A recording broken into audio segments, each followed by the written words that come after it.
అందరికీ praise the lord. ఎలా ఉన్నారు అందరూ? ఒక చిన్న ప్రార్థన నుండి మనము స్టార్ట్ చేసుకుందాం ఈ దినం. స్తుతి స్తుతి స్తుతి స్తోత్రం స్తోత్రం స్తోత్రం స్తోత్రం ఆశ్చర్యకరుడు ఆలోచనకర్త నీకే మహిమ కలుగును అక్కడైనా ఇచ్చిన దినంను బట్టి ఇచ్చిన సమయంను బట్టి నీకు లెక్కలేనన్ని వందనాలయ్యా. ఈరోజు మాతో మాట్లాడబోతున్న వాక్యంను బట్టి నీకు మాత్రమే మహిమ కలుగునాకయ్యా. విన్న వాక్యాన్ని నా తండ్రి నాయన మా హృదయంలో నాయన ఫలింపచేయండి నాయన, అభివృద్ధి చేయండి నా తండ్రి నాయన. ఇచ్చిన ప్రార్థన నాయనని పరలోక రాజ్యం చేర్చుకోమని ప్రభువైన యేసుక్రీస్తు నామములో అడిగి వేడుకొంచున్నాం పరమ తండ్రి, ఆమేన్. ఈరోజు మనము దేవుని వాక్యం నుండి ప్రారంభించుకుందాం. కీర్తనలు 41వ అధ్యాయము 1వ వచనము. బీదలను కటాక్షించేవాడు ధన్యుడు, ఆపత్కాలమందు యెహోవా వారిని తప్పించును. అవును, బీదలను కటాక్షించేవాడు ధన్యుడు.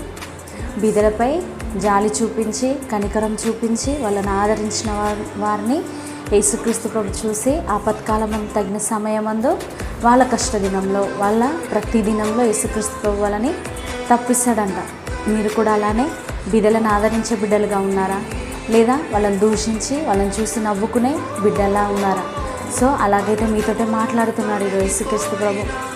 రోడ్డు మనం చూస్తున్నాం, లోకంలో ఎంతగానో ఎంతోమంది బీదలు తిండి లేకుండా ఆశ్రయం లేకుండా రోడ్డు పక్కన ఎంతోమంది బిడ్డలు అడుక్కుంటున్నారు. అలాంటి బిడ్డలను మీరు చేతనైతే సహాయం చేయాలి, పిలిచి ఇంత అన్నం పెట్టాలి.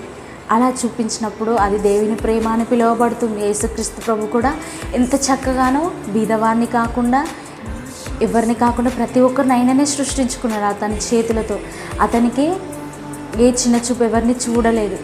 యేసుక్రీస్తు ప్రభు ప్రతి ఒక్కరిని ఏకరీతిగా ఒక రీతిగానే చూస్తాడు, ప్రతి ఒక్కరిని తన బిడ్డలుగానే చూస్తాడు. అలా చూసినప్పుడు అతను ఎలా పేదరికులను ఆదరించాడో, ఎలా ఓదార్చాడో, వాళ్ళ పట్ల ఎలా వాద్యమాడాడో మనం కూడా ఆయన ప్రేమను పోలి ఉన్నాము కాబట్టి, ఆయన సొత్తై ఆయన బిడ్డలుగా పిలువబడుతున్నాం కాబట్టి మనం కూడా అదే ప్రేమను చూపించాలి. సపోజ్ ఎగ్జాంపుల్, మన మమ్మీ డాడీ ఉన్నారు, వాళ్ళ పోలికలు ఏదైనా ఒకటి వస్తుంది మనకి. ఎందుకంటే వాళ్ళు మన తల్లిదండ్రులు కాబట్టి వాళ్ళ పోలికలు వస్తాయి. కానీ నిజమైన తండ్రి మనకి తల్లి అయినా తండ్రి అయినా ప్రతి ఒక్కటి యేసుక్రీస్తు ప్రభు కదా. అతని పోలికలు కూడా మనకు ఉండాలి. అలా ఉండాలంటే మీరు ప్రార్థించాలి. ప్రార్థించినప్పుడు మీకు ఒక్కొక్క పోలిక యేసుక్రీస్తు ప్రభు ధరింపచేస్తాడు. తన సొత్తుగా పిలువబడినప్పుడు అతనికి ఉన్నవన్నీ మనవి, మనకున్నవన్నీ అతడు లోకరక్షకుడు, నిజమైన తండ్రి మనకి. ప్రతిదీ అతన్ని పోల్చి మనం నడుచుకోవాలి, అతన్ని అంటి పెట్టుకొని జీవించాలి. ఆ పేదరికుల ఫర్ ఎగ్జాంపుల్ ఎంతోమంది ఏదైనా ఫంక్షన్స్ కానీ బర్త్డే పార్టీస్ కానీ అయినప్పుడు ఎప్పటికీ ఫ్రెండ్స్ని, ఎప్పటికీ ఫ్యామిలీ మెంబర్స్ని, ప్రతి ఒక్కరికి లోకానుసారమైన ఎంజాయ్మెంట్ చేస్తారు. కాకపోతే ఎంతోమంది అనాథ ఆశ్రమంలో ఓల్డేజ్ హోమ్లలో ఉన్నారు, ఎంతోమంది రోడ్డు ప్రక్కన రోడ్ క్రాస్ ప్రతి ఒక్కరు ఉన్నారు. అలాంటి వాళ్ళకి మీకు ఏదన్నా మీ జన్మదిన రోజైనా ప్రతి ఏదన్నా ఈవెంట్ రోజైనా వాళ్ళకి ఏమైనా పెట్టచ్చు. మీరు ఏమైనా స్నాక్స్ అయినా ప్రొవైడ్ చేయొచ్చు, కొన్ని ఫ్రూట్స్ అయినా, లేదంటే మీకు అంత చేతనైతే ఇంకా అన్నమైనా పెట్టచ్చు. అలాంటి వాళ్ళకి పెట్టినప్పుడు మీకు ఎంతగానో ఆశీర్వదిస్తాడు, మిమ్మల్ని ఎంతగానో యేసుక్రీస్తు ప్రభు బ్లెస్ చేస్తాడు. మీరేమన్నా అలా చేయకుండా ఇన్ని రోజులు లోకానుసారమైన వ్యర్థమైన ఎంజాయ్మెంట్ల కోసం ఆనందించారా? సో ఒక్కసారి జ్ఞాపకం చేసుకోరండి. ఆ పేదరికంలలో, ఆ బీదవార్లలో మన వాళ్ళు ఎవరన్నా ఉంటే మీరు ఏం చేస్తారు? మన అక్కను, మన చెల్లెను, మన తల్లిదండ్రులు ఉంటే మీరు వదిలేస్తారా?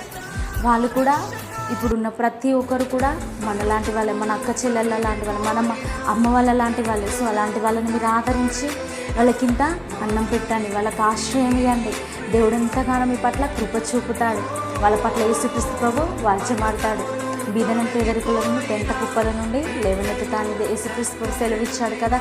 మనం కూడా వాళ్ళ పట్ల సహాయం చేయాలి, దేవుని ప్రేమను చూపించాలి. వాళ్ళకి లేనప్పుడు మనము సహాయం చేయాలి.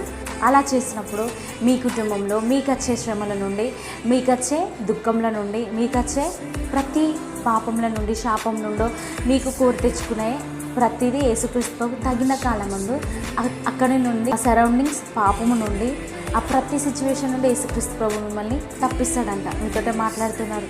మీరు వాక్యం విని అనేకులకు షేర్ చేయండి. ఎవరైతే ఇలా హెల్ప్ చేయకుండా బీదవారిని చూసి నవ్వేవారిగా ఉన్నాడా, అలా ఏమన్నా ఉంటే వాళ్ళపై జాలి చూపించండి.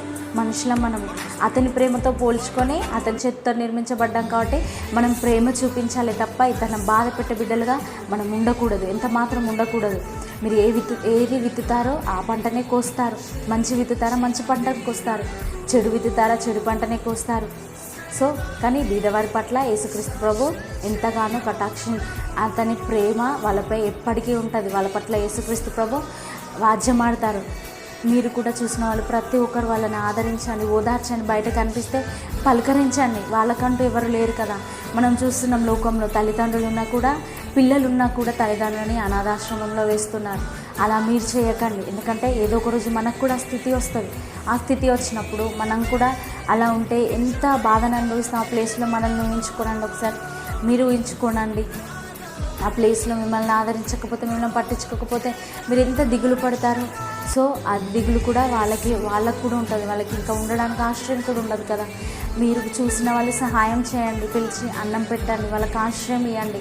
అప్పుడు యేసుక్రీస్తు ప్రభు మిమ్మల్ని ఎంతగానో బ్లెస్ చేస్తారు. డైలీ యేసుక్రీస్తు ప్రభు మనతో ఎంతగానో మాట్లాడుతున్నారు కదా. విన్న వాక్యాన్ని అనేకులకు షేర్ చేయండి. ఇంత చక్కటి వాక్యం ద్వారా యేసుక్రీస్తు ప్రభు మనతో మాట్లాడిన కృపను బట్టి అతనికి మాత్రమే మహిమ కలుగును గాక. అందరికీ ప్రైజ్ ది లార్డ్.